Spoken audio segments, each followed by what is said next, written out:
know, I felt alone. Just every time I go home, um, and then leave and come back to Texas, I would cry. It just wasn't hitting for me. Something just wasn't right or wasn't clicking. And I wanted better, and I didn't know what that looked like, but I knew it wasn't happening for me in Houston.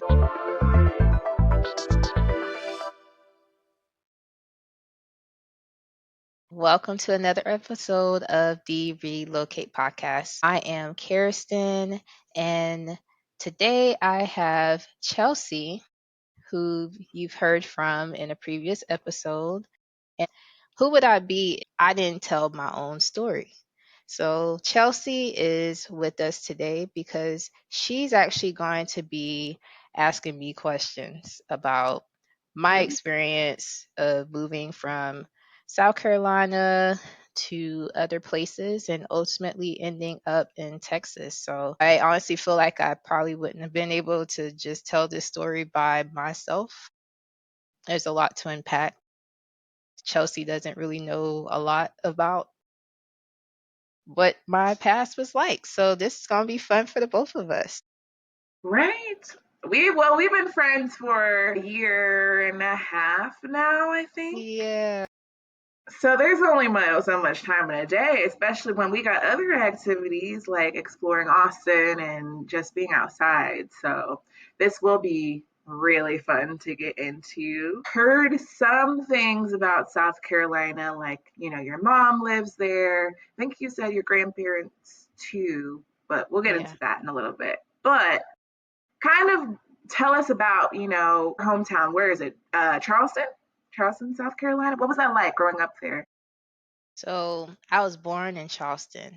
Shout out to the Medical University of South Carolina. I'm an MUSC baby. Yay. Yay, yay. I was born in Charleston, but I was actually raised in a very small town outside of Charleston called Harleyville, South Carolina.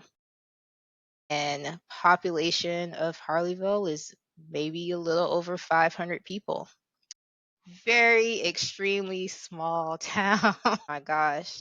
But you know how people they talk about having like lots of land and just sharing that land with like family and well just friends or I guess whomever they want to like share the land with and have multiple homes on the same land.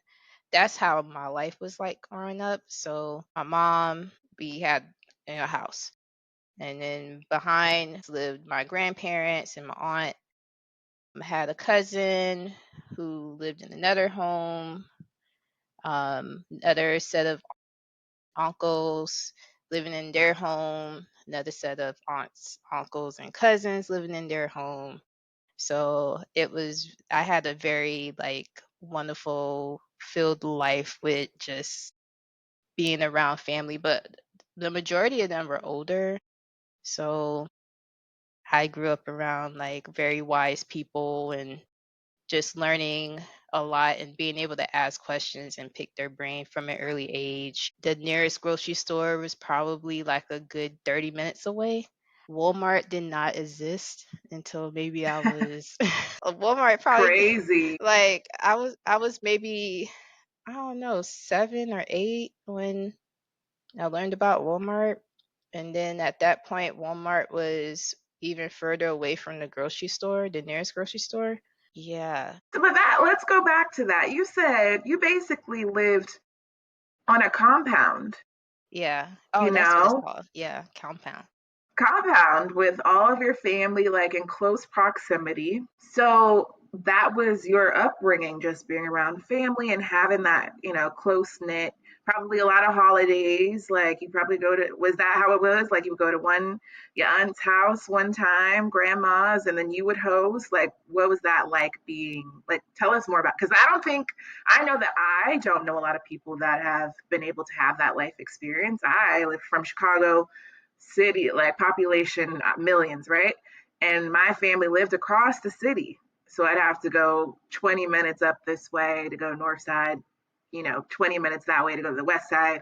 So tell us more about that. That is very, very interesting. Yeah, I honestly feel like that was my fun. I didn't really care for toys. I had Barbies and stuff like that, but wasn't really like a toy person growing up because my family occupied so much of my time. And the weekends were lit, oyster roast on like every month and cookouts and my mom and my aunt and actually like my grandma. Oh, let's start with my grandma because everybody in the town knew her as being such a great cook. People would just come over and just kick back and relax and just she'll cook so much. They'll just come and grab food. And every now and then my aunt, she before she became saved and sanctified and filled with the Holy Ghost, she would have these kickbacks. I remember being like 4 or 5 at the kickbacks on a Friday night, house parties, like original house parties, looking like that picture in everybody's like mama house with the little Mm. dancing people. That's how the house parties were. It was so much fun My just growing up gosh. and witnessing that. Was that everybody from the town, or is it outsiders as well was allowed to, or they Yeah. was invited to the kickback? Yeah, it was because the town was so small. Everybody knew everybody and everybody grew up together, went to school together. A lot of people just didn't really leave, I guess. Maybe they did and then they came back, but the community is very close actually. Everyone is close, so close. Even though I had so much family nearby, we still have family reunions and there's Even this though y'all was on the same compound? yeah, cause I mean, we have I have family who actually lives in Charleston and then North Carolina, California, Florida, and yeah, there's yeah, we have family reunions every year still. And there's this one cool event that happens every year called camp meeting, and it's the second week in October, and everybody's families just get together on another compound, which is now like the state reserve land or preserved land, just cooking. It's like family reunion on acid all week. It's very fun actually, yeah. So, and I mean anybody can come. People just come and just take pictures and Did just your like family start this? my granddad was actually one of or not my granddad, but like great, maybe great times 3 or 2. One of them uh they were a part of creating like that concept and developing that land where this over I want to say 70 families they partake in every year. It kind of draws back from slavery days. Yeah, yeah. Amazing. And look at having that in your ancestry is very cool for you to be able to tie back to that.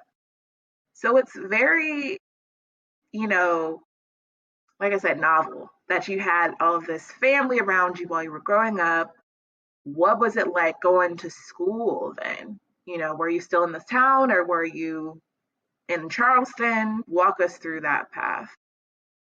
Yeah, it's crazy. Felt when it came to community and just family, it was so rich. It felt so rich. But I did not really care to talk to people in school. But the school was maybe elementary school was 5 minutes away. And my social skills were not it. It was just not, yeah, not it for me. So I kept my head in the books and I was kind of smart early to just see kind of like what other kids were doing. And it wasn't aligned with what values I had at home, and I just kind of shied away from that and focused on myself.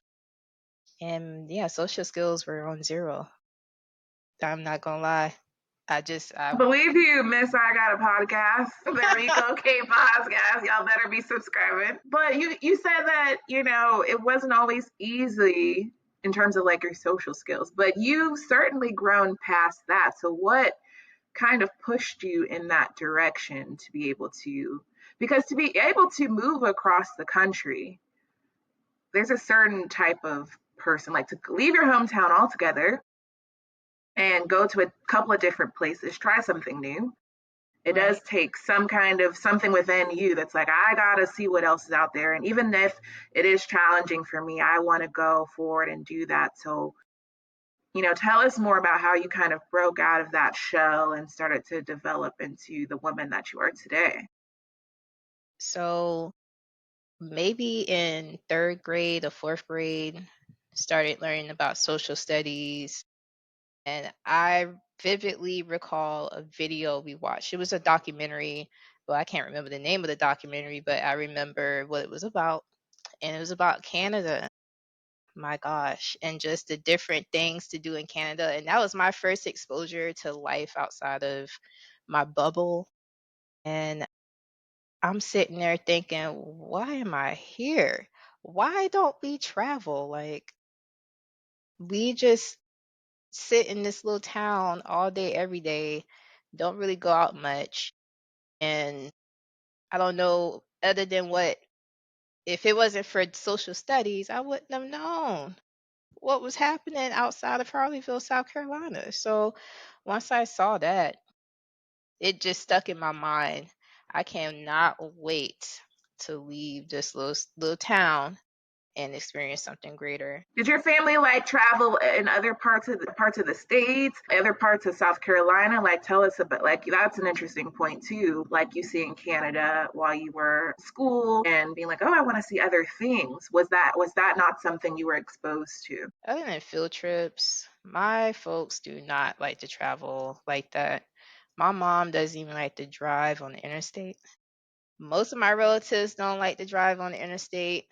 The travel just really wasn't their thing. At least the family in on the compound or the family I Hmm. grew up around the most, they travel was just not their thing unless it had to do with basic needs and necessities. So there's that. But I did have a cousin who got married in California, and I took a bus because that was the thing back in the day. My mom wasn't about to have her baby on a plane because she also doesn't like planes. But me and my grandma and one of my cousins, we took a bus all the way to California. That was my literal exposure to ever leaving South Carolina. And how old were you? And how long was that bus ride? I was maybe 9. That bus ride was 3 days, but if Texas didn't exist, we probably would have gotten there in 2 because Texas is just way too big. But yeah, once I got that exposure and saw another part of the US that I didn't even know was quite there, I knew of California, but it's one thing to hear about it and then you see it. At that point, I said, okay, God, what do I have to do to get out of this little bitty town? Just put my head in the books and study and make great grades, and then you're telling me I can get a scholarship and schools will pay me to travel to stay 4 years in a 10-day school? Got you. But, so at that point, I wasn't even like my social skills still wasn't even that great, but I didn't care because I wanted to get out of school and get out of school fast so I can leave. My mind was just so focused on leaving. There Did you and let travel? Go ahead, I'm sorry. No, no, after you. Did you travel again? Like after the California trip, you came back home, you're like, I'm gonna study, I'm gonna get it together so I get this scholarship and get paid to be out of state or be out of my hometown. Did you travel again before college? I think I maybe went to Disney World, but again, field trip. That wasn't something my family just decided, oh, let's get together and go to Disney World. Nope. And then I want to say, I can't remember how old I was. I did go to North Carolina, but that was church related. And then Tennessee, I think was Knoxville. That was also church related. Church related trip. I think it was definitely revival related. So um yeah. I think maybe no, Myrtle Beach doesn't count. That's still South Carolina. But so now so tell us about, going to school. Did you get a scholarship? Did you get what when you were a little girl and had hoping to get? Did you get that scholarship and where did you end up going to school? And was it out of state or was it in South Carolina? Girl, I wanted to go to to UCLA so badly. That was my dream school, and my mom was not having it. So I went to the furthest school away from home without leaving South Carolina, and I did get a few scholarships, not enough to cover everything, but it is what it is. Went to Clemson. That's 3.5 hours away from home, and I knew my folks weren't about to hop on the interstate to go to Clemson like that. They could try and take a back road. I've tried it. That takes 5 hours. Try it if you want to. A great school. Clemson's a great school and also has great football. So Yep. would you say that was like your first step out? It wasn't the biggest leap, relocation, but it was like, okay, well, here's the door and I'm opening it. And now I really get to see what it's like to live on my own, you know, whether it's a college town or not, and experience life outside of my family's compound. Like, do you have family in the area where Clemson is, or did you have to go back home to see people? Hey, I had friends from grade school, maybe like two friends who went to Clemson, maybe more than that. Yeah. But off the top of my head, two wonderful women. One of them got to be my roommate for freshman year. But to answer your question, I'm sorry, what was your question, girl?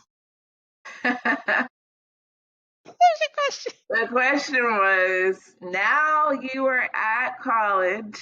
This is your first time being like in a new city, a new town where you're not really on your family's compound. So you don't really have what you had always had for the first 18 years of your life. And you're around like a big school with like various different groups of people who you probably might not have had to interact with before.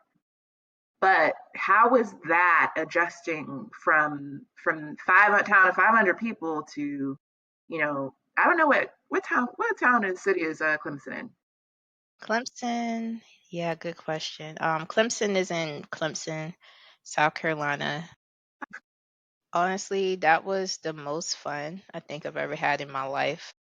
I feel like when it came to social life, I adjusted pretty quickly. I mean, some folks maybe they thought I was a little weird at first, like who's this weird quiet girl? But I was kind of just in awe of being around people from different parts of South Carolina I never heard of, being from different states I've never heard of, countries I never heard of.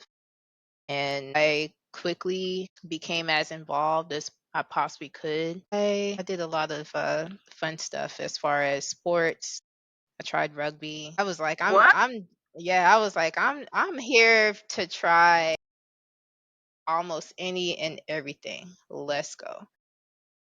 Joined a sorority. Shout out to Zeta Phi Beta Sorority Incorporated. I was a resident assistant. I just wanted to be involved as much as possible, as social as possible.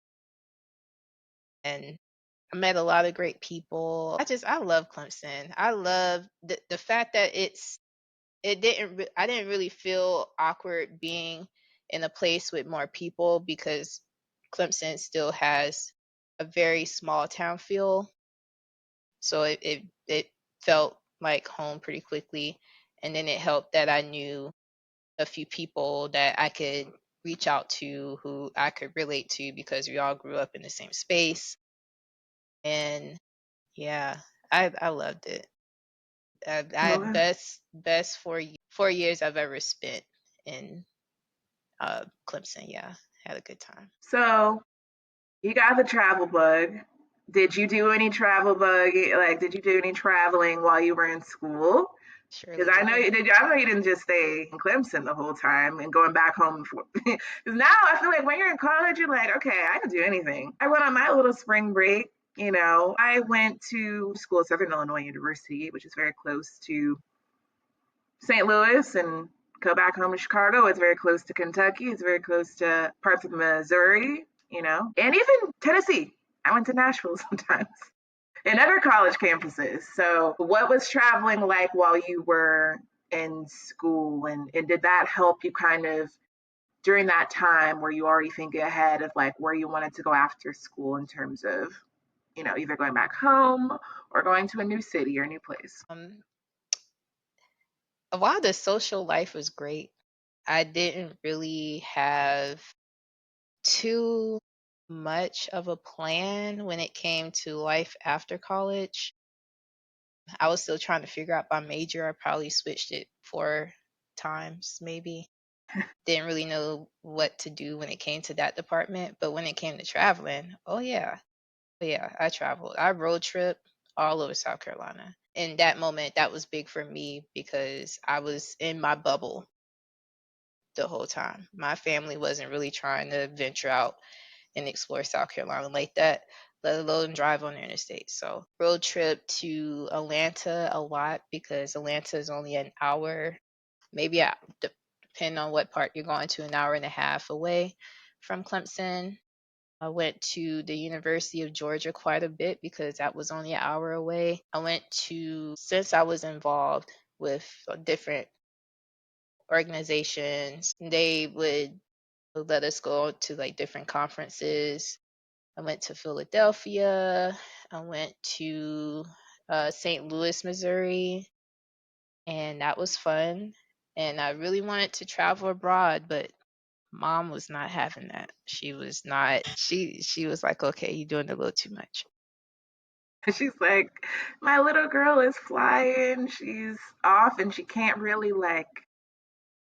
Did she think that you were going to stay in y'all's hometown or that you would be this more of a free spirit and I want to take life as my oyster? I want to see what else is out there. Or did she think you were going to stay on the compound?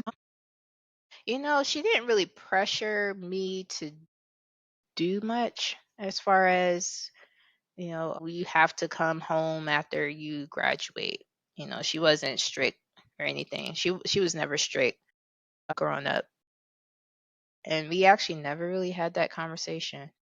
But I know for a fact, yeah, we haven't, yeah, we never had that conversation. But she just didn't want me to go to school in California. We didn't have that conversation, but I would like Because to think. it seemed like she wanted you. It seems like she like wanted you to stay. She didn't want you to go to California. Didn't want you to go to Europe. But like traveling, in the South, around South Carolina, that was fine. So I guess what I'm trying to get to, because I know we've been friends for long enough where I know like places we've traveled together. So I know you've left the state. Obviously, we're in Austin right now. So not to spoil the plot, but I'm like, what was the first city you went to, like to relocate to? And, how was that like leaving your family for real, like leaving South Carolina? Right. If you left South Carolina. Yeah, no, I did. I did, girl. Okay. Um, yeah, I went to Atlanta my senior year of college. I definitely went to Atlanta. And my folks did not come to visit me except when I moved from a dorm to an apartment on campus, and then they didn't come back until graduation. I don't know how they felt about me moving, like my family, let alone my mom. I don't know how they felt about me being in Atlanta But I'm sure that they were maybe a little bit worried. But I didn't stay long. I only stayed for a year, and then I moved back to South Carolina. But by then, We got to we get weren't. into that. First of all, you need to rewind a little bit because prior to you deciding, oh, Atlanta ain't really it for me, you decided on Atlanta. Now tell us why. Why was Atlanta, option for you? And what did you think that you would have there? What were your expectations? I was thinking, well, maybe, if my family did have any type of concerns, they wouldn't be as concerned if I was in a place where I already knew people. And a lot of people I met through Clemson, they moved to either Charlotte or to Atlanta. And I was looking for jobs in both cities. And Atlanta was biting the bait. So I landed a role in Atlanta, and I moved there to Atlanta. Girl. We found a place in Marietta, Georgia, which wasn't far from where one of my sorority sisters grew up, and her mom lived in Marietta, and my mom already met my sorority sister. So yeah, there's that. Girl, Atlanta was not it. It just wasn't. You said, I'm starting to get to the good part because okay, well, tell us why then. Because give Atlanta the time of day, and I'm trying to give the But Atlantans. yeah, no, no, but I did land a job there. It was more like an internship Okay. with AT&T. Mhm. And by then, I knew for sure that I wanted to do something sales related or marketing related. So that's what I started off doing. And then now rewind when I said that my social skills wasn't on par like that. And I thought that they were. But then when I moved and started that role in Atlanta, I realized it just wasn't it for me. I The realized I don't really role like or the people like that. city? The role or the Both. city? But the Tell us role, more about that though. Like, how did you know, or what was like, oh, this ain't it for me? What was that pivotal like moment? yeah, as far as the role goes, just trying to convince people to buy into um, the problem that or the solution that the product that I was trying and the services I was trying to provide was going to solve their issues. Like, it was just too much, girl. Talking to 60 people a day just was not for me. It was very So the draining. sales part is a very extroverted Yeah. job. Yeah, girl. So would Yeah, you but say you're more of a, hey, go ahead. I felt so confident coming out of college because of everything that I was involved in.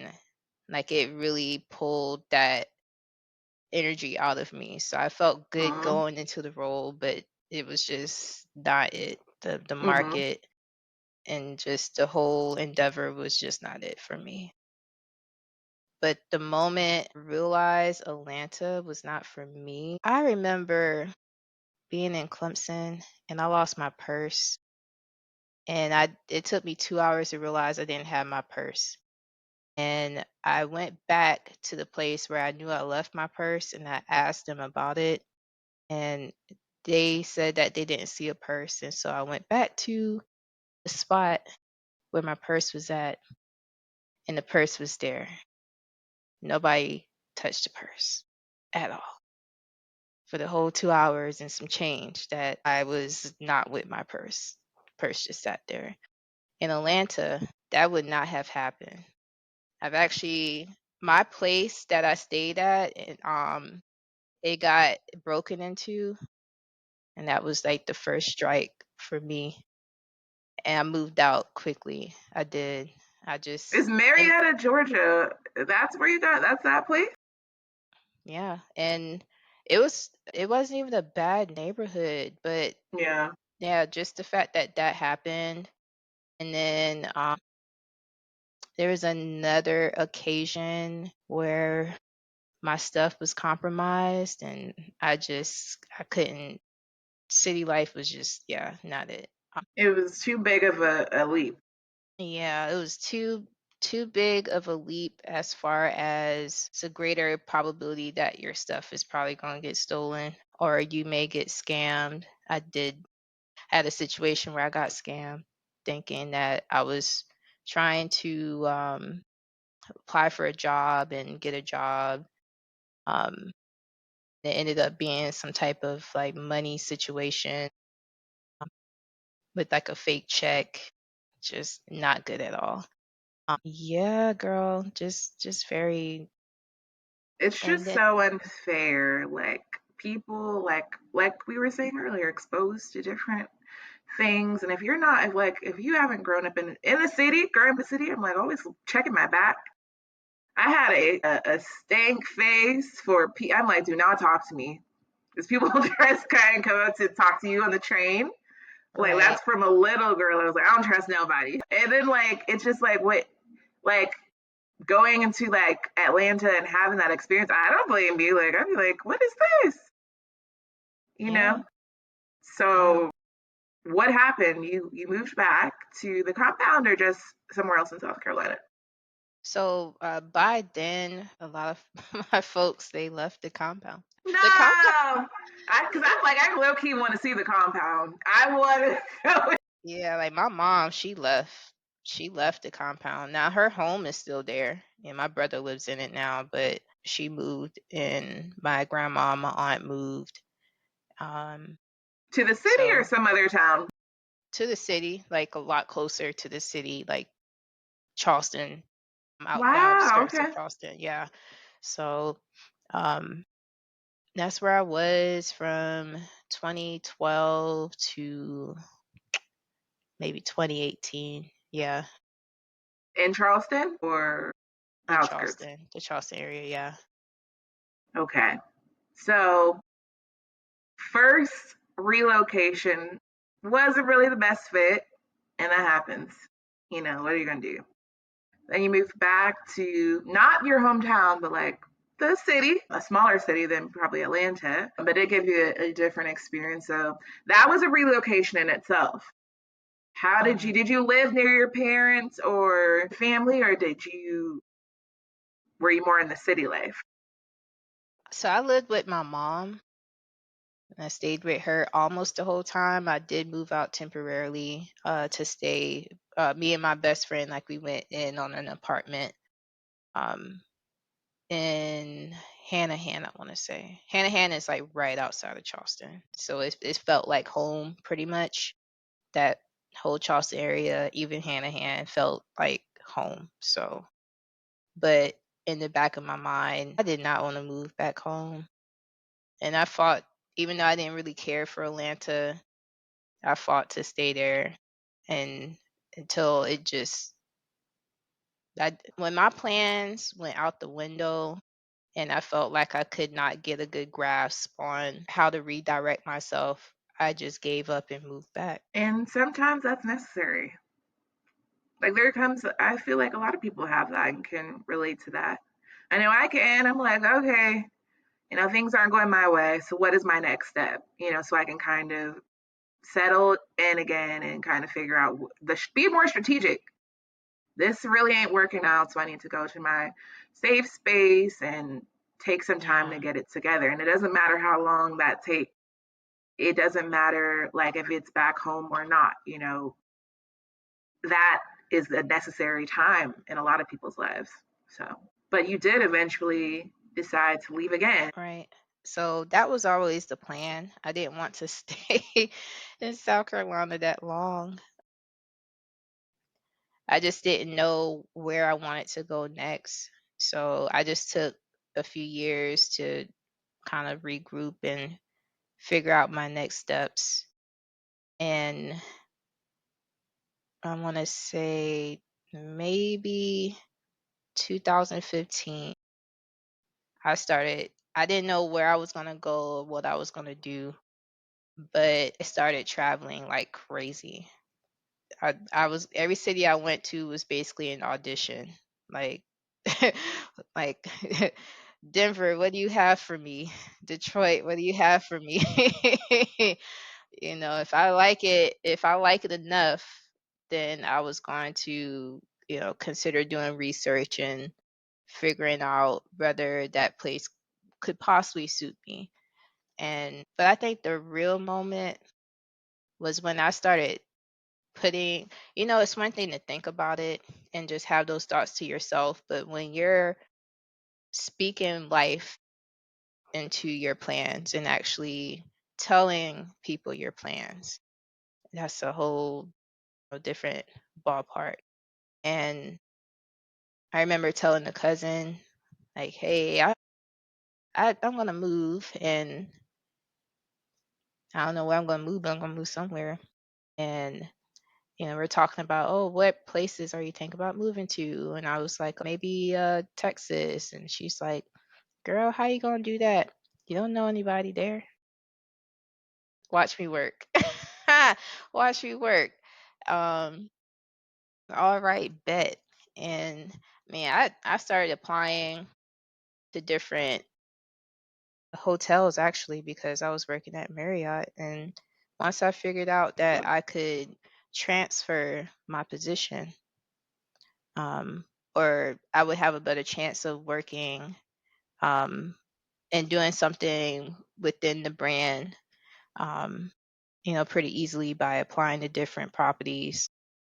That would get me like a better foot through the door or opportunity to, like, actually get hired somewhere in a different state. So I started doing that, and I must have applied for over 3 years, did not get much bait. I got like maybe this close to moving to Colorado, but ultimately they went with someone else because they were a lot closer than I was. So maybe around 2018, by then, I said, you know what? My family kind of playing in my face. They thinking that I'm I got this degree and not really using it. But then if I do move, you think that it's a silly idea because I don't know anybody, or you don't think that I have the ability to like actually live on my own somewhere far away and be able to make a good life out of it. I just don't want to be around that energy. So I said, you know what? I have a few $1,000s saved up, and I got a good idea where I want to go. And I actually knew people who lived in the place that I went to, which was Houston.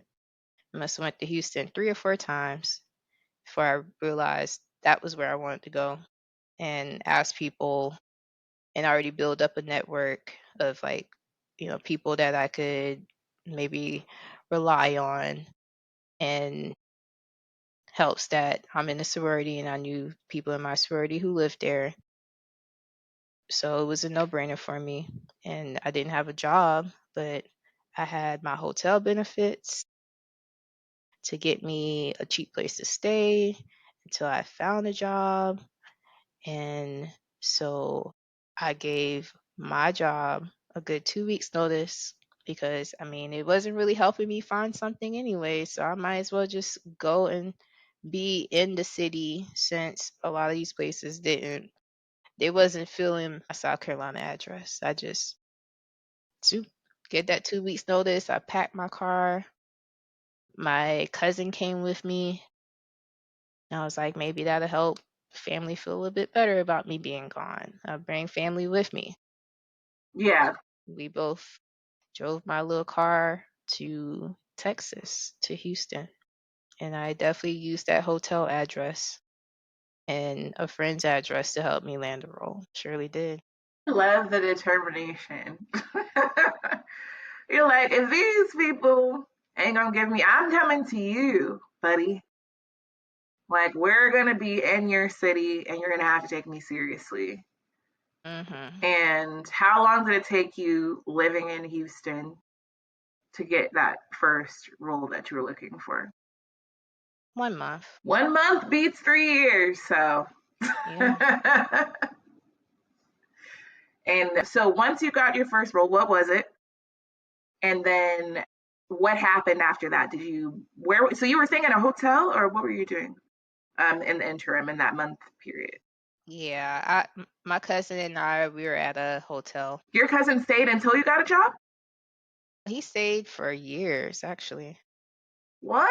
Oh, so he He wanted found to a move job too. too. Yeah, we both wanted to move. We both, Girl, yes. I thought that he just, or was it he? I thought he was just coming to help you get settled and see you later, and I'm gonna fly back home. That's what I thought. I didn't know that he also wanted to get out of South Carolina. Yeah, I mean, Charleston, even though it is it's a city, it's the biggest city in South Carolina, there still aren't a lot of room for growth. At least at that time. I Hmm. didn't see it. My cousin didn't really see it.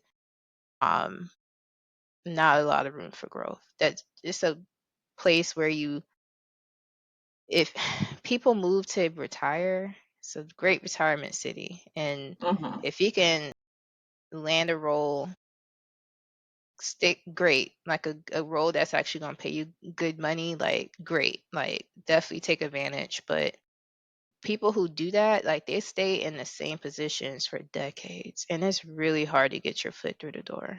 It really is. So, me and my cousin, we wanted something greater. And even though we didn't quite know at the moment what that looked like, we just knew that it was going to be better than what we had in South Carolina.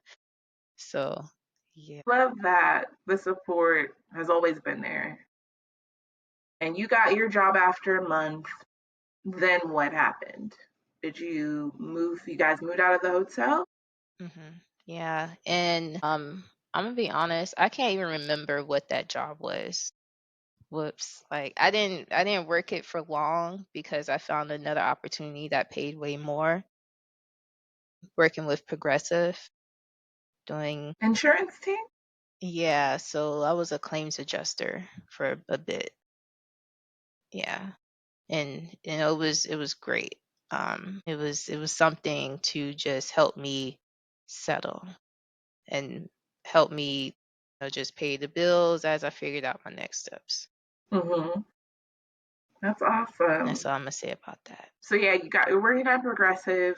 What area, what part of town in Houston where did your cousin come and live with you or Oh, did yeah. you live? Okay. Oh, yeah, yeah. Yeah, And tell he us more found about something that. too.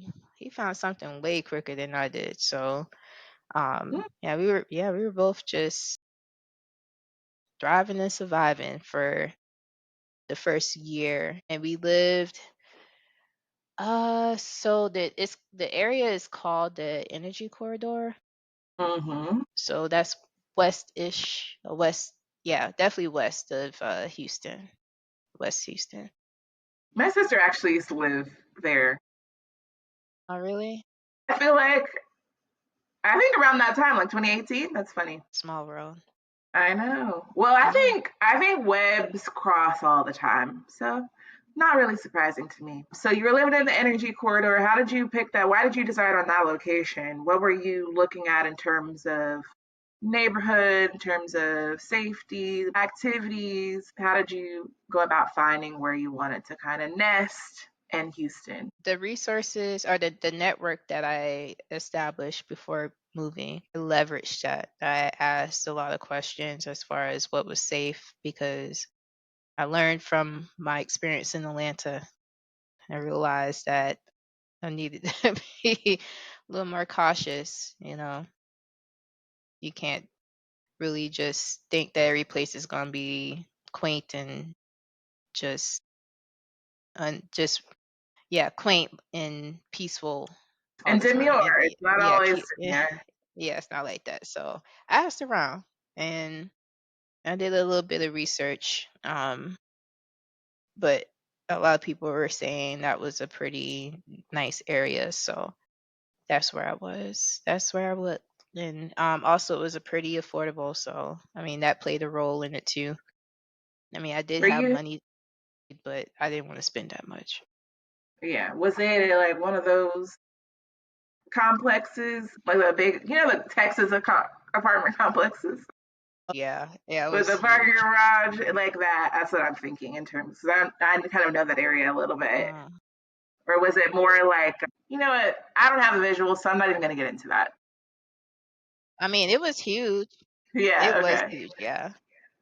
Had a gym, what were you looking for in terms of like how you wanted to like amenities that would be nice to have in your home, in your area? I was not thinking about amenities. I just wanted to get out the hotel. And like I never really thought about that. I mean, I never thought about amenities because again, compound. Who thinking about amenities on a compound? And I mean, university. I didn't really care. I just wanted a roof over my head that was not on a bottom floor because I did hear about Houston and people having roach problems, and I just did not want that. Yeah, If I just y'all didn't don't know want roaches. That about was the them only thing I didn't Texas want. roaches, them Texas roaches, man, I love them. Water bugs, whatever. When I had one in my apartment. My first Austin apartment, I was like, I'll see them around my house. You know, they will find a way inside. It doesn't matter how clean you keep your place. Like if you have access to the ground, they'll get up. Yeah, yeah. So I thought, yeah, girl. Houston, and I read about this, has the worst infestation of those type of like creatures. It's a swamp. So And I told you, they by the water. yeah, yeah, very humid. I mean, yeah, they They like definitely the love moisture. humidity. Yeah. And it's crazy because Charleston's humid too, but I didn't really see bugs like that. Not in the house. Yeah. Not like that. Me either, not until I moved here. And they're big and they fly. That's a podcast worth itself, like icks and fears, like Texas American roaches are ugh, gross. Yeah. Um, but so how long did you stay in that area? Did you move anywhere else in Houston? Yeah. So I stayed in the first place for a year. I realized quickly that I did not like it. It flooded quite a bit. Look like the smallest bit of rain, and as And you you're were on the top walking, floor? yeah, well, yeah, like the unit didn't flood, but the bottom part, trying to walk through from like the parking lot to the stairwell, Yes. the Okay. water on a normal rainy day would be almost up to my knees, and I That's just, crazy. yeah, girl, it's just trash. That's so dangerous too. That water is not good. And then you gotta wait to let it recede, and then that could take like a day. Yeah, And you got things to do. So Houston has a big flooding and high water problem. Just yeah. yeah. So you left. So did you move to higher ground? We moved into a house. I surely did. I left that apartment and I moved into a house, and I actually moved into someone's house. So they had a room available, and I moved and I separated from my cousin.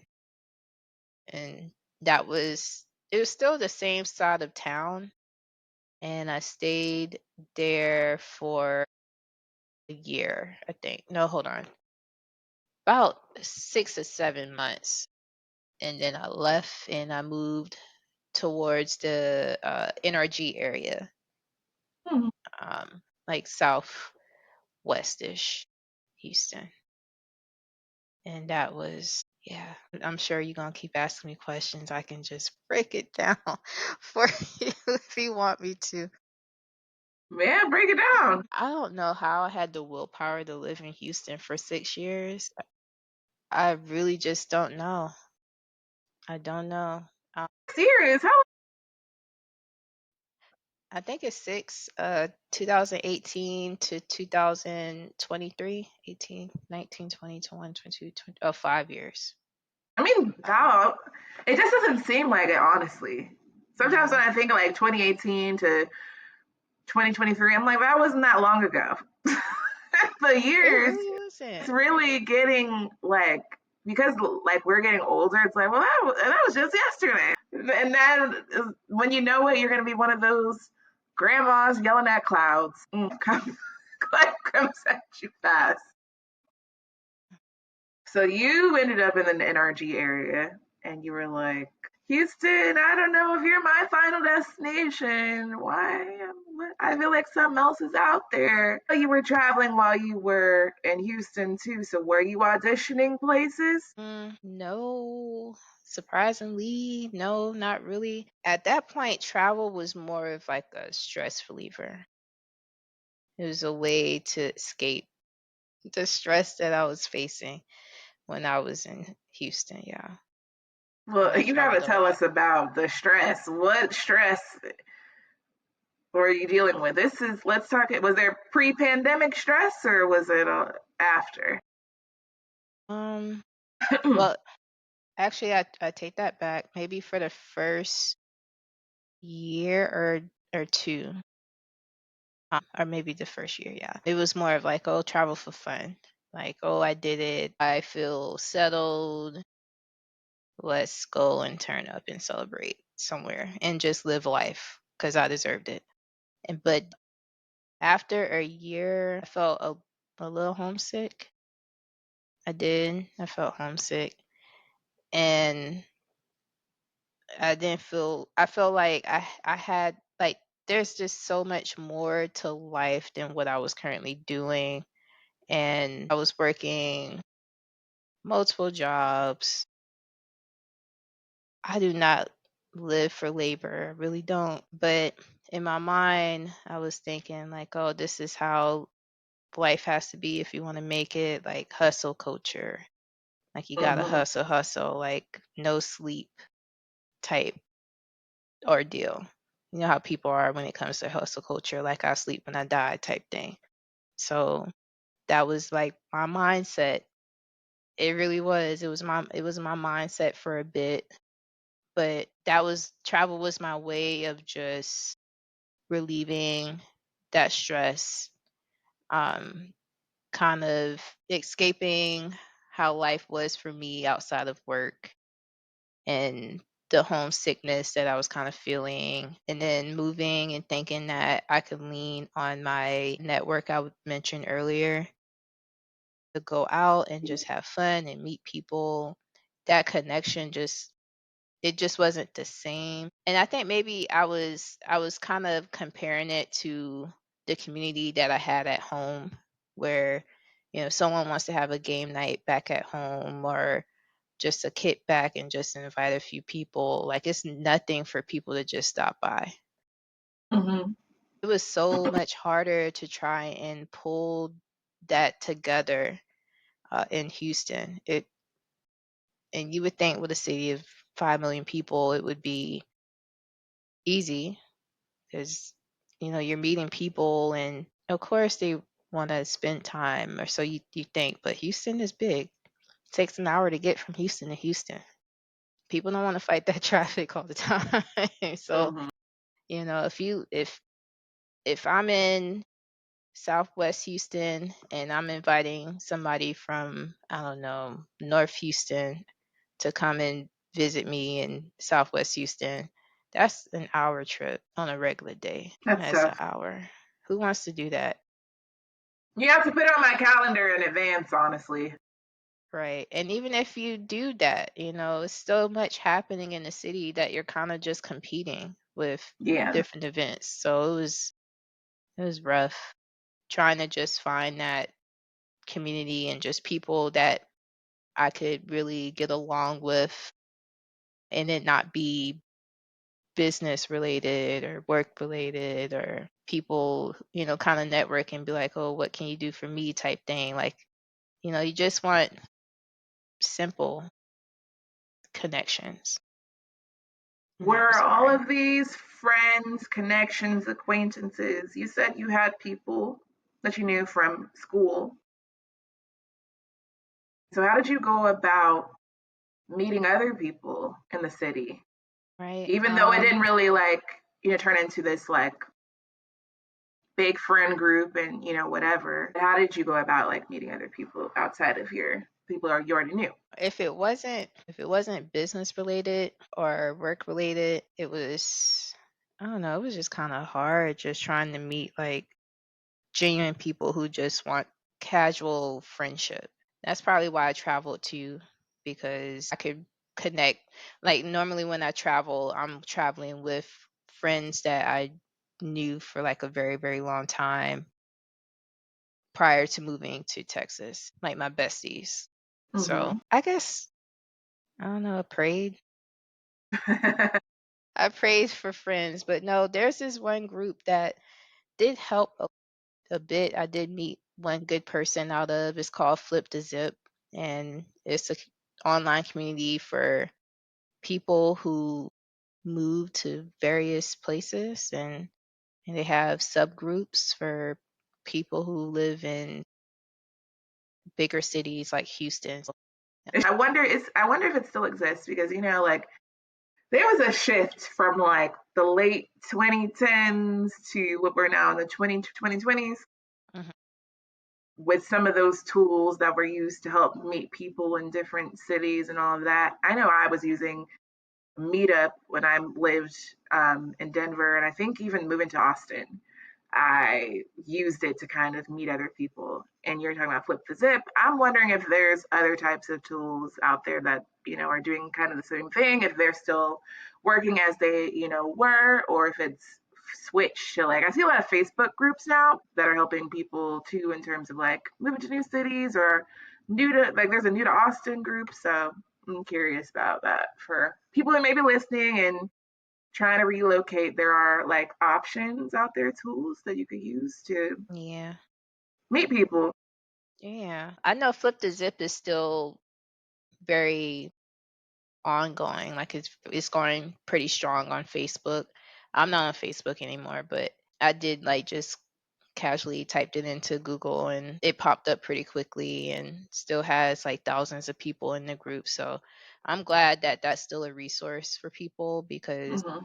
yeah, that's how I was able to find like very genuine connections through there, but I'm not one to have like a large group of friends, I guess. Hmm. Like that. I just wanted like that. I wanted like that, something that was genuine enough to where it could be like long standing. So it definitely was a good resource for that. But then like I mentioned, Houston is it takes an hour to get from Houston to Houston. So when they plan like different gatherings and stuff, yeah, it's like kind of all over in traffic. Who wants to do that? Who wants to drive in traffic? So there's that. And I guess the other way I was able to meet friends was through a friend. So It's yeah, always helpful. yeah, that's always helpful.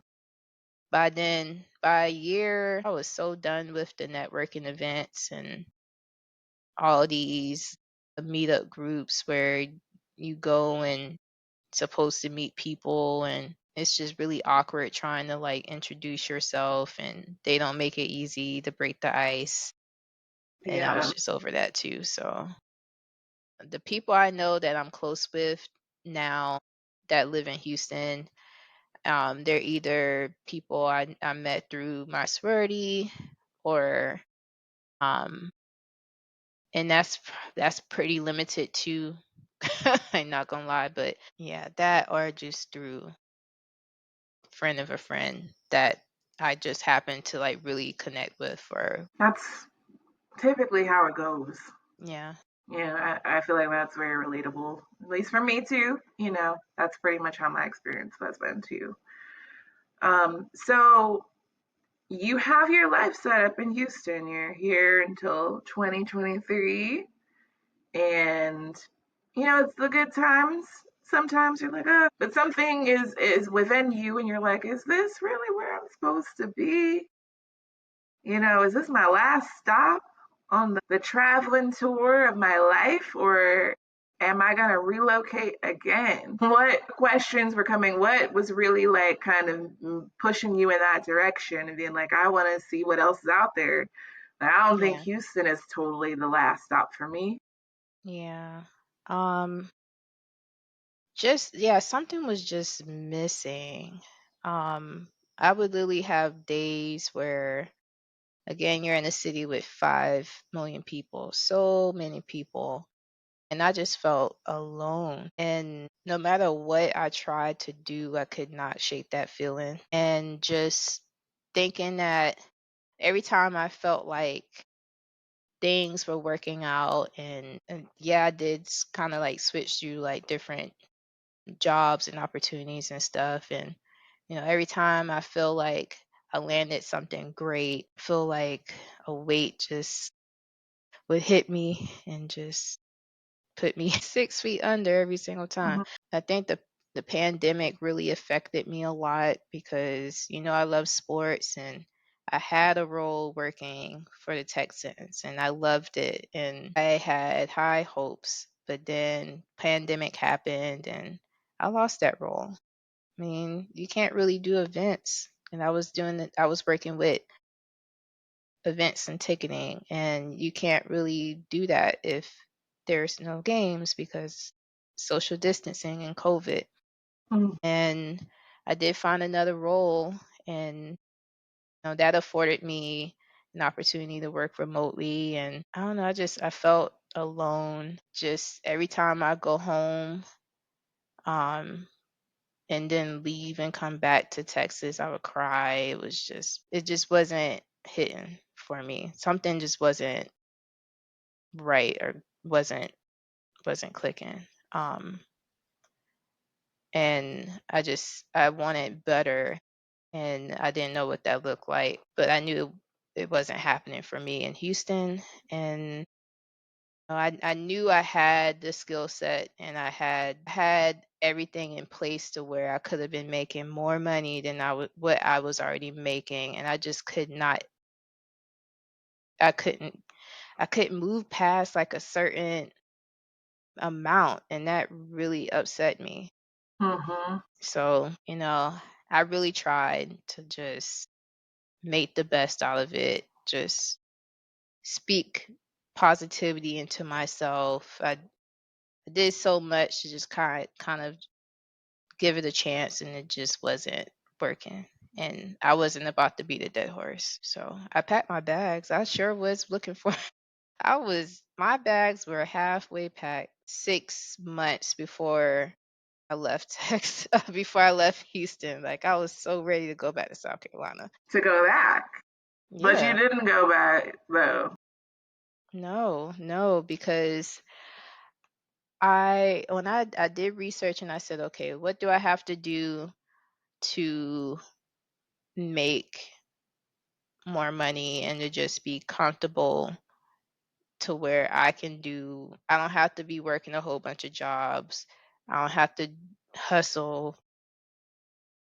I can actually relax, and I can work 40 hours and then I can focus on the business that I had in mind and was trying to like grow since 2019. There's so many things I want to do and be creative with, and I just didn't know how to like shatter that glass to break through this stuck point that I was at. And it was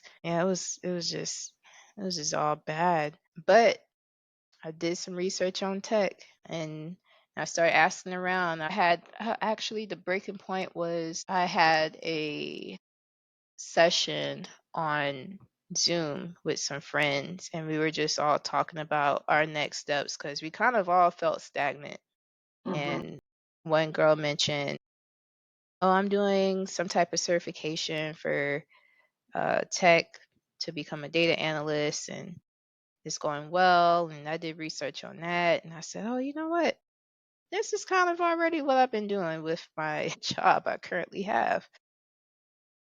But I'm looking at the average pay for a data analyst. That was not near what I was getting paid in Houston. And I did not like that. So I said, you know what? Let me find a program where I can just brush up on these skills, these data analyst skills, and get my foot through the door. And I did that. And I didn't even finish the program before I landed the role that I have now. Mm-hmm. in Austin. And I didn't even think I was gonna move to Austin. I I was just applying. I was so open to leaving. I just wanted to get the hell out of Houston. I said, I don't care where I go. But my deadline was February of 2023. So I said, you know what, my bags already I'm packing my bags already. I already have packed. If I don't find anything by February, I'm leaving. I'm getting the hell out.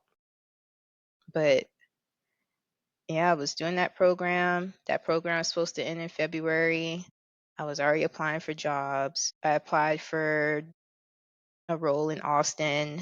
They were looking for somebody with 3 to 5 years of experience. I didn't think they were going to call me back, but they put me through a rigorous interview process. Ooh, By then, I didn't have energy. My mind was mentally depleted, and I was ready to go back to South Carolina.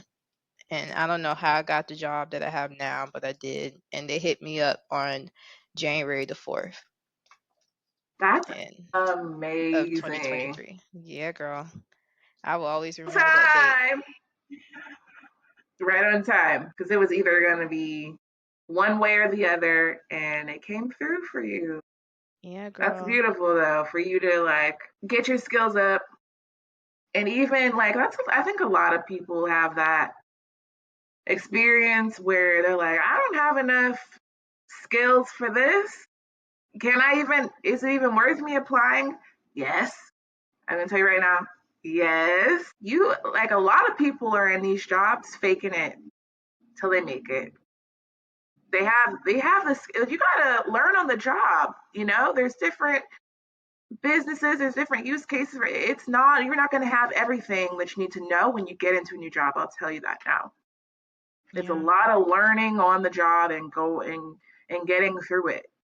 And then once you feel like you can do this, like without any support, you can do it in your sleep. Then it's like, okay, what's my next job? Where am I going from here? I already got this one. Do not be scared of the unknown with a job. If you have a little bit of the skill set, you're like, oh, I've done something similar. You can map it a little bit. I bet it's fine. So I'm glad that you were already thinking that way and went forward with it. And from that, had the opportunity to leave Houston. Love you, Houston, but it just wasn't for KB. And had an Girl. opportunity to explore where we're living now, Austin, Texas, baby. Two Black women living in Austin, Texas. And from my episode, you know that I really enjoy living here. And now I want to understand, KB, like you coming here. Had you been to Austin before? Did you know what you were about to get yourself into? Girl, I so um yeah, I did come to Austin twice, and I went to South by Southwest the second time, but the first time I went, I loved it. People were so nice, just so nice. And then the second time around, it was just like the air smelled fresh. The air the air in Houston is not fresh. Let me tell you, my dog, as soon as we moved, 'cause I had a dog, a Shih Tzu. Whoa, what? Yeah, I You had had a a Shih dog. Tzu when you moved to Yeah, Austin? yeah, girl. My boss in South Carolina with the job that I had before I moved, he gave me that dog. And as soon as we got to Texas, that dog turned pink. That's how I knew that should have been a sign right then and there. Turned Like if the pink? air is not fresh to the dog, then the air definitely won't be fresh for me to inhale it. The dog wouldn't even walk outside. He's like, no. Yeah, girl. What? That was a sign. And within we at the hotel, and then the power goes out. I should have known. That should have been a sign. That was a get out, because yeah, the power goes out so easily in Houston. That was all It a sign does. in hindsight. Okay, go ahead, girl. What was yeah, to answer your question, I've been to Austin twice, and both times I liked it, and I just casually thought to myself, wouldn't this be a cool little city to live in? Um, but I was so fixated on Houston that I didn't really think much about it. I didn't think much about looking into to Austin, you know? Hmm. So you made it to Austin. You when did what month did you move here? What was the first couple of weeks like? And what part of town or the area did you decide, you wanted to live? I already had a great feeling coming into Austin because unlike my move to Houston, I felt like I was being invited to move here.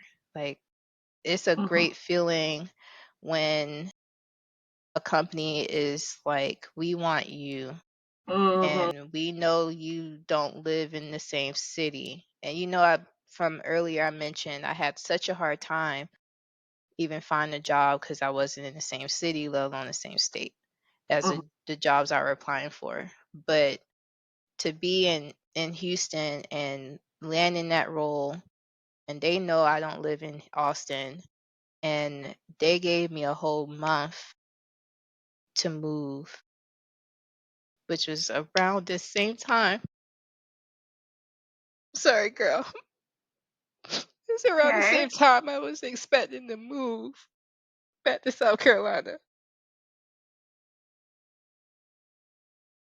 You're gonna make me cry.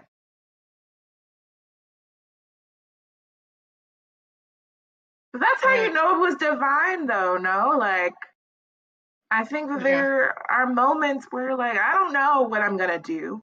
yeah, And then a door just opens for you, yeah. and I you're like, just oh my gosh, I'm so glad I don't have to fight my way to kind of figure out what I need to do. And so I can just walk on through.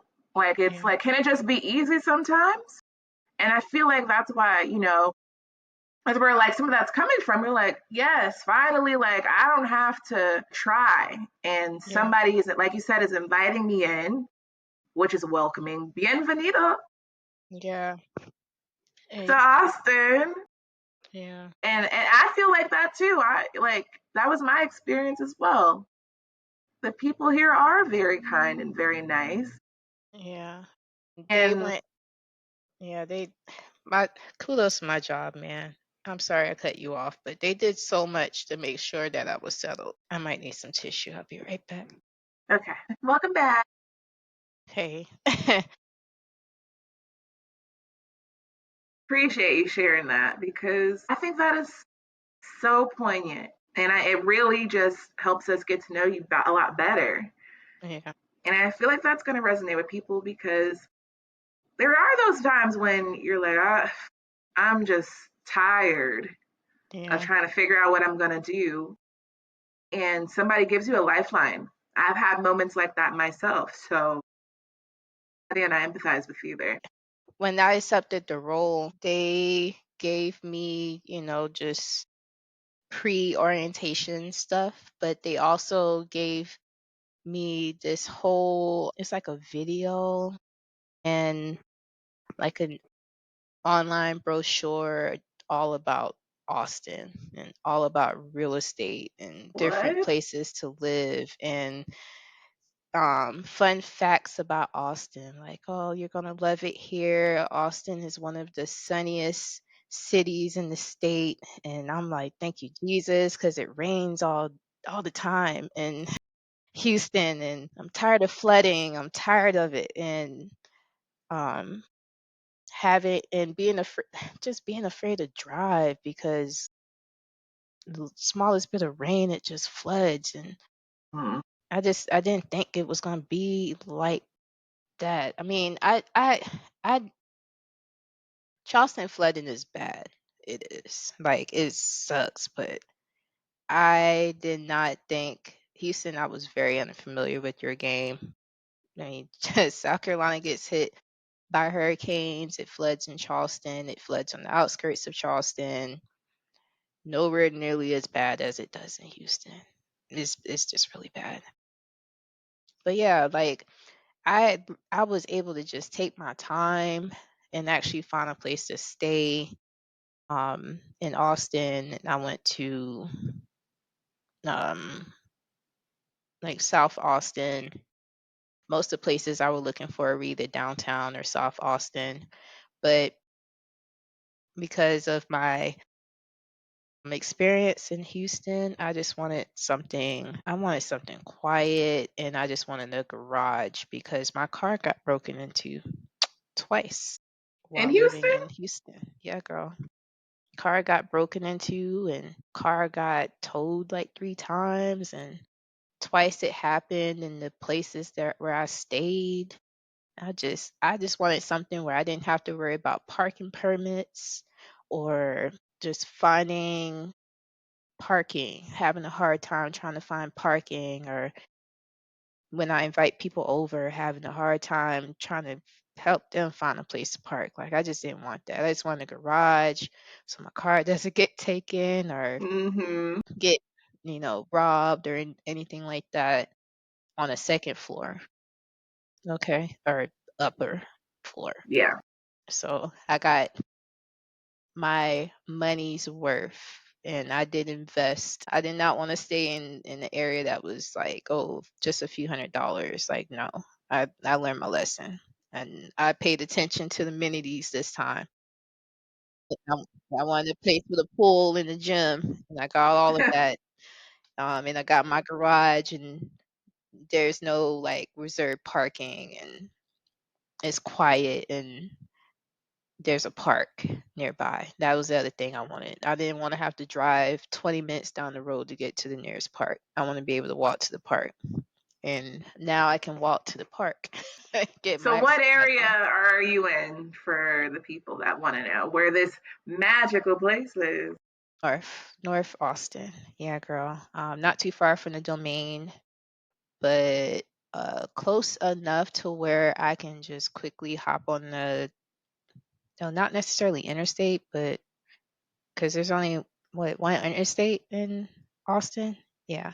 Um, but like a It's 35, not yeah, close to 35. It's close to Mopac. Mopac, yeah. So I can just quickly like hop on Mopac or hop on 183 and just get to work whenever I need to. But luckily, I don't have to do that every day because this hybrid schedule is like on point. Just go in for 3 hours a day and go home. I mean, 3 hours a week, 3 to 4 hours a week and go home. That's so magical. I love that for you. I Some of love that us for me don't too. have to go into the office 5 days a week. I'm sorry, But girl. I'm glad that you got a good work life balance in terms of, you know, being able to have more time, in your area. You have a nice area where you seem to enjoy. What are your thoughts on Austin, and why do you think like you're going to relocate again? I love it here. People are really nice. Even and it's so much easier to meet people and not feel awkward about it and just have like that sense of community where people actually want to get to know you for who you are and not what you can do for them.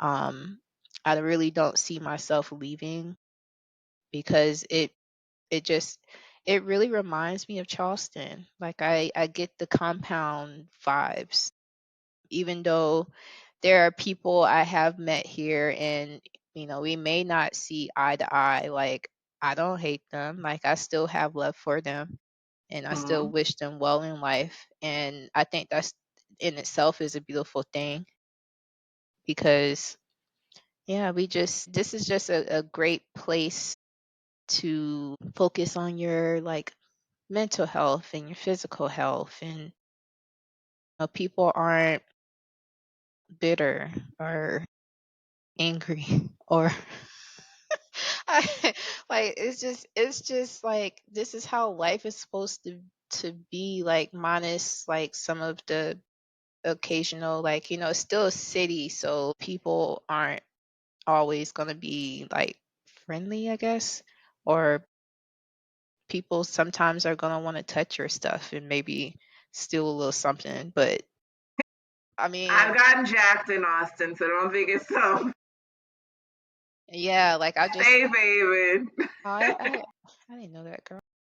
Stolen at a club. It was at a club. I was being willy nilly. Like I wasn't keeping a check on my purse, my bag, and somebody swiped it. So it wasn't like, oh, I got stuck up or anything. But yeah. Yeah, so it's not a perfect city, but what's perfect? Nothing's really perfect.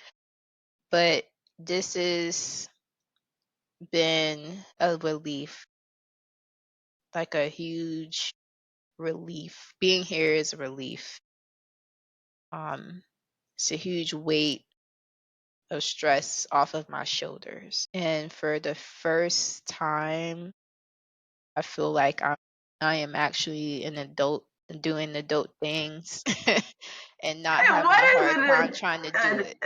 And what is an adult? Define that. I still feel like a child. Yeah, so just being able to pay like all your bills and not being dependent on anyone for it, and Yeah. being able to invest and save money, and you actually have goals and you're able to achieve them and focus on them. Like I feel like the best is yet to come, but I can actually see like the forest for the trees. Mm-hmm. Yeah, so There's something to be said about, you and how you've grown, though.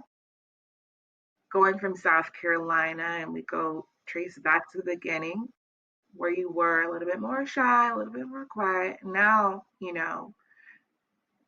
at your age now, way more open to the opportunities and possibilities and putting yourself out there because of all the experience that you've been able to build.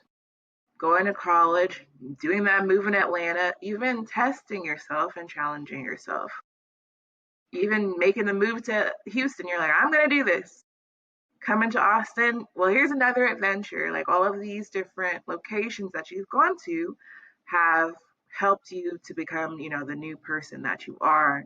So maybe I could say, oh, Austin is just this way, and everybody's going to have that experience because I know other people that have not.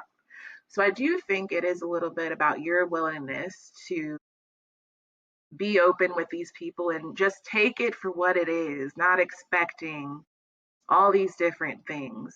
Do you agree with that? yeah. And also, I would take it a step further. Say, even though I was reserved growing up, I wouldn't necessarily say I was shy. I was more cautious Mm, because I would automatically, I'm more of like a listener. Like, like you spill the beans about yourself, and I'm just gonna sit back and watch you and how you move and what you mm, say and what you do. And if mm-hmm, it doesn't align with where I am and where I'm going, it doesn't make sense to me. mm-hmm. It doesn't. So I think that's kind of where like the shy kind of gets like tied in, because at that point I just kind of like checked out from the process. But being here, like I've kept that in mind because I'm in a place where I really didn't know anyone. Maybe one person, I don't know. But yeah, no family here. So I'm actually surprised myself that I've been out here really talking to people and meeting like very genuine, good people after going through like those steps in my head of, "Oh, I'm just going to sit back and see what these people are on." Mm-hmm.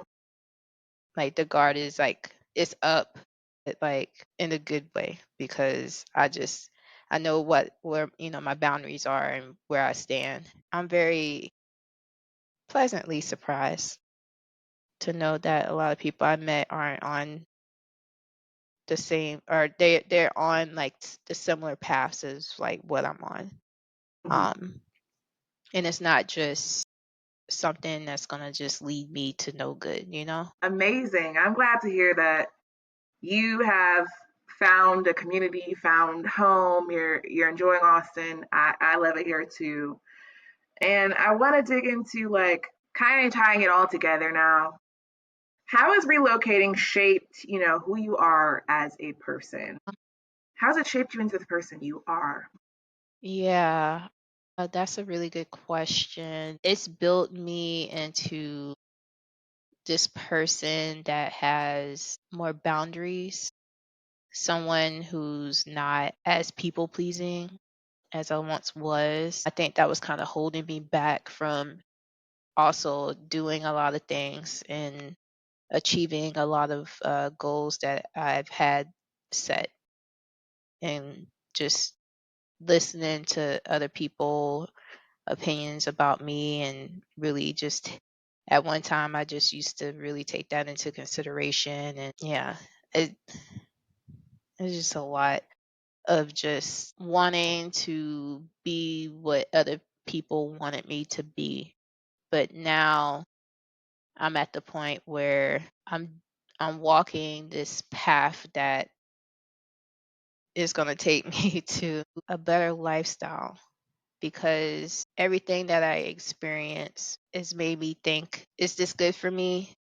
Yes, set it to the side. Is this good? Is this not good for me? No, it has to go.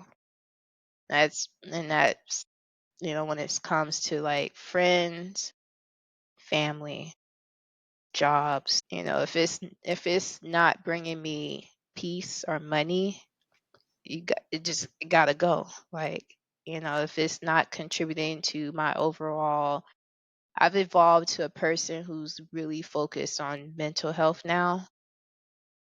And if it's not feeding into my spirit, and if it's not, um, because this has brought me closer to God too. I prayed so much, especially when I was in Houston. Like, in a way, I mean, I don't, even though I don't like Houston, I don't regret it, because, and I don't like Atlanta, but I don't regret being in either of those places, because I mean, both of those times brought me closer to God, but Houston experience brought me a lot closer to God. Um, if it's not, if I pray about it and I get like negative energy about it, then it has to go. I'm at a point where if it's not contributing to my mental health and my mental well-being, it has to go. Um, and then at one time, and I'm doing better now, but I wouldn't like communicate why I'm cutting something or somebody like out of my life. I'm kind of, you know, doing better with that now. But also it depends too. Like, if I do voice how I feel, and we come to like a mutual agreement, and you still are demonstrating like patterns that are like triggers for me, then you got to go. Like I'm at that point now. So like, in that sense, like, if I feel like if I would have just stayed in Charleston, I wouldn't have had that. um I don't know where I would have been, honestly, if I would have just stayed in South Carolina. I don't think that I probably would still be heavily considering other people's opinions and not really thinking for myself. Hmm. Thinking for myself now, because I gotta pay my bills. You're not Right? paying my bills, And it's your life, and it's my and you get to life. make it what you want to make it. Right. So, what's the advice you would give to your younger self who was living back at the compound? I love that. Yeah. So the advice I would give, um, just do it. Don't worry about what other people may think. And in the process of wanting more and doing more for yourself, don't burn yourself out from having so much empathy for others and trying to fill other people's cups and not your own. Because I feel like I probably could have achieved a lot more had I focused more on myself and not dwelling on the version of me that others saw. Because who I am today is not who I was 7, 8, 9, 10 years ago. But people are still focused on the 10-year-old version of me, like the 10-year younger version of me or what have you. So like, girl, if you want to get up and go. Don't focus on other people's perceptions of you. You got this clearly. Don't get stuck in what others expect of you. Just do the best that you can. Focus on what you can control. Take life one day at a time. And if things don't work out, it is not the end of the world. And seek therapy. You just put God first, seek therapy, do the best you can, focus on what you control, and don't let other people stand in the way of your destiny. Ooh, The that was end. so good. That was so good. It was so amazing getting to talk with you and hear your story. There's a lot of stuff I learned today. So I'm like really excited to share this with the audience. There was so many good gems, so much relatable stories, you know.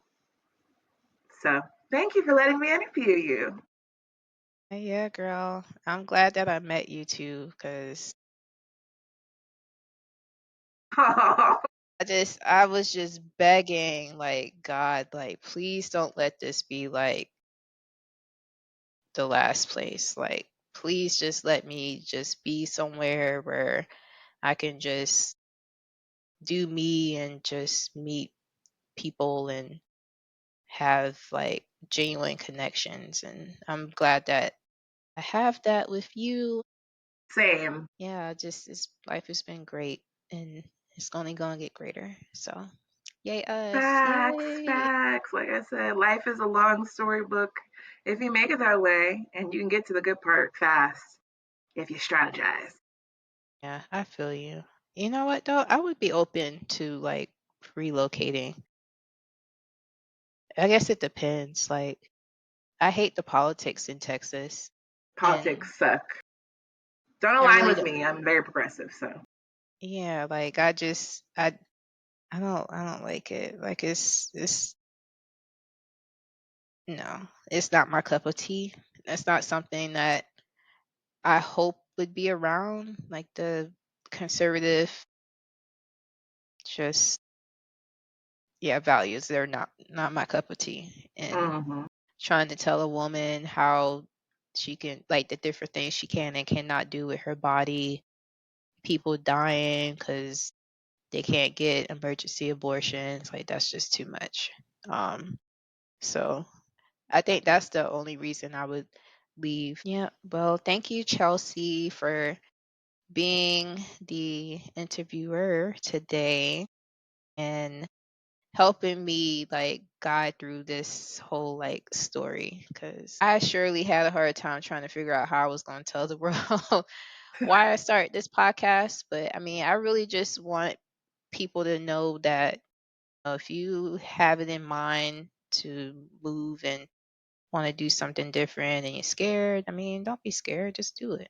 Give it a try. If things don't work out, just move back or find another city to live in, like I did, or like Chelsea did. Yeah, girl. All right. Well, thank you for tuning in to another episode of the Relocate podcast.